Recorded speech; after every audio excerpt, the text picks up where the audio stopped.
Hello friends, divine Tamil kitchen சேனலுக்கு எல்லாரையும் welcome பண்ணிக்கிறேங்க. டெய்லி குழந்தைங்களுக்கு ஸ்கூலுக்கு என்ன லஞ்ச் கொடுத்து விடுறதுன்னு ஒரே யோசனையாக இருக்குங்களா? வாங்க இன்றைக்கி டக்குன்னு ஒரு ½ ஒரு மெயின் டிஷ்ஷு, ஒரு சைட் டிஷ்ஷு ரெண்டும் எப்படி பண்ணுறதுன்னு பார்க்கலாம்.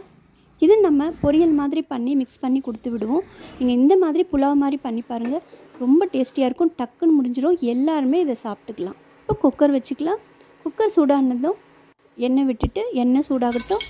பட்டை, லவங்கு, கிராம்பு இதெல்லாம் போட்டுட்டு பொரிஞ்சதும் 2 மீடியம் சைஸு வெங்காயம் நீல வாக்கில் நறுக்கி வச்சதை சேர்த்து லேசாக வதக்கிக்கலாம். ரொம்ப வதங்கக்கூடாது. இதாங்க பெரிய சைஸ் கத்திரிக்காய் பார்த்துருப்பீங்கன்னு நினைக்கிறேன். இதுதான் இன்றைக்கி நம்ம சைட் டிஷ்ஷாக பண்ண போகிறோம். இப்போ ஒரு 2 ஸ்பூன் அளவுக்கு இஞ்சி பூண்டு விழுது, ஒரு 4 பச்சை மிளகாய். காரத்துக்கு மொத்த புலாவுக்குமே இது தான். நீங்கள் வேணும்னா எக்ஸ்ட்ரா சேர்த்துக்கலாம். கருவேப்பிலை போடுறேன். புலாவுங்கிறதுனால கருவேப்பிலை சேர்க்க மாட்டாங்க, நான் சேர்ப்பேங்க. ஏன்னா அது அங்கங்கே கொஞ்சம் க்ரீனிஷாக தெரியும்ட்டு. கேரட், துருவின கேரட்டை சேர்த்துக்கலாம். இதுவும் கொஞ்சம் லேசாக வதங்கட்டும். 1/4 ஸ்பூன் அளவுக்கு மஞ்சள் பொடி. நான் சுடு தண்ணி ஊற்றிக்கிறேன், ஒரு 4 கிளாஸ் சுடு தண்ணி. ஏன்னா நான் 2 கிளாஸ் அரிசி எடுத்து வச்சுருக்கேங்க. இப்போ தேவையான அளவு உப்பும் சேர்த்துக்கிறோம், அவ்வளவுதான்.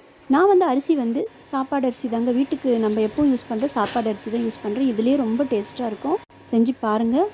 பாஸ்மதி ரைஸில் தான் செய்யணும்னு கிடையாது, இதுவுமே நல்ல டேஸ்ட்டாக இருக்குது. இப்போ கொத்தமல்லி தழை கொஞ்சம் தூவிட்டு லேசாக கொதி வந்ததும் மூடியை போட்டு விசில் விட்டு நான் ஒரு 4 விசில் வைக்கிறேன். என்னோடய அரிசிக்கு, உங்கள் அரிசிக்கு ஏற்ற மாதிரி நீங்கள் விசில் விட்டுக்கலாம். இப்போ இந்த கத்திரிக்காய்க்கு மசாலா ரெடி பண்ணிக்கலாம். 1 ஸ்பூன் மிளகாப்பொடி, 1/2 ஸ்பூன் மல்லிப்பொடி, 1/4 ஸ்பூன் மஞ்சப்பொடி, 1/2 ஸ்பூன் அளவுக்கு கடலை மாவு, 1/2 ஸ்பூன் சோள மாவு, கொஞ்சம் இஞ்சி பூண்டு விழுது, ஒரு ஸ்பூன் அளவுக்கு தயிர், தேவையான அளவு உப்பு. இது எல்லாத்தையும் சேர்த்து நல்லா ஒரு மிக்ஸ் பண்ணி விட்டுக்கலாம், பேஸ்ட்டு மாதிரி. கொஞ்சம் லேசாக தண்ணி தெளித்து மிக்ஸ் பண்ணிக்கலாம். நம்ம நறுக்கி வச்சுருக்கிற கத்திரிக்காய் இதில் சேர்த்து நல்லா மசாலாவை தடவிட்டு ஒரு 10 நிமிஷம் ஊறினா போதும். அந்த நம்ம ரைஸ் வச்சுருக்கோம் இல்லைங்களா, புலாவு, அது ரெடி ஆகிறதுக்குள்ளே இதை நம்ம மிக்ஸ் பண்ணி வச்சிட்டோம்னா இது ஊறிட்டுருக்கோம். அதுக்கப்புறம் நம்ம இதையும் ஃப்ரை பண்ணி எடுத்துக்கலாம். அவ்வளோதாங்க. குக்கர் விசில் வந்துடுச்சு. குக்கர் ஓப்பன் பண்ணி பார்த்துக்கலாம். ஸ்டீம் இறங்கினதும் பாருங்கள், நல்ல உதிர சூப்பராக ஒரு கேரட் புலாவ் ரெடி ஆகிடுது. இந்த கேரட் புலாவ் ரொம்ப ஹெல்த்தியானதும் கூடங்க, டக்குன்னு பண்ணிடலாம். இதை இப்போ நான் வேறு பாத்திரத்தில் மாற்றிக்க போகிறேன். எப்போவுமே அலுமினியம் குக்கரில் பண்ணிங்கன்னா அதிலே வைக்காதீங்க, வேறு எவர் சில்வர் பாத்திரத்தில் மாற்றி வச்சுக்கோங்க. இப்போ நம்ம கடாய் வச்சுக்கலாம்.